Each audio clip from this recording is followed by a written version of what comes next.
Getting a room full of people to come to a consensus on moral and ethical issues can be difficult.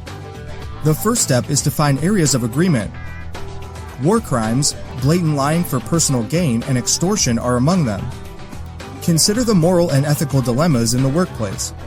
What are the areas of agreement? Besides physical abuse or clear illegal activity, where do we draw the line at work? Do we all agree that taking sick days when we're not sick is wrong? Do we all agree that lying in any way to protect the company or a coworker is always wrong? Do we all agree on whether or not taking home office supplies is theft? On the surface, many of these dilemmas may seem obviously wrong, but a room full of people probably couldn't come to a unanimous verdict on any of these decisions. There are always those nagging gray areas. Most workplace ethical dilemmas fall into this area. No matter what our job involves, we cannot escape rationalization dilemmas. The key to moving forward in this area is to become aware of and sort out these situational dilemmas from the not-so-situational ones.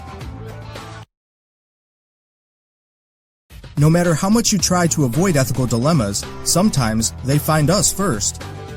The unethical behavior of others or systemic ethical problems in an organization can be put upon you no matter how hard you try to avoid them.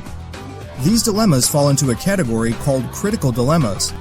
They go much deeper than situational rationalizations and can cause us the most pain, stress, and trauma.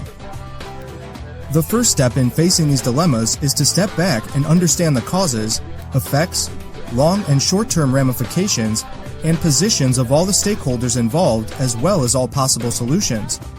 In short, we need to break through the emotion of the situation and see things clearly for what they are. It may be possible that a solution is at hand, but the heat of the moment can get in the way. Critical dilemmas provide the real test of our character. If we know our boundaries and regularly maintain high standards of character and integrity, we will have something solid to fall back on in times of trouble. This allows us to become proactive problem solvers instead of panicking reactionaries. This process alleviates the powerlessness and pain we feel when we face these critical dilemmas and allows us to overcome them. Even the knowledge that something is wrong may not be enough to help you to resist the urge to do it. There may be more variables in play than simple knowledge of the rules.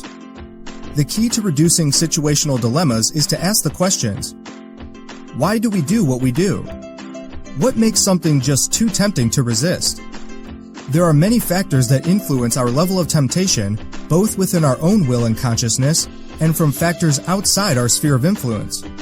The key here is to identify these factors to cut down on them.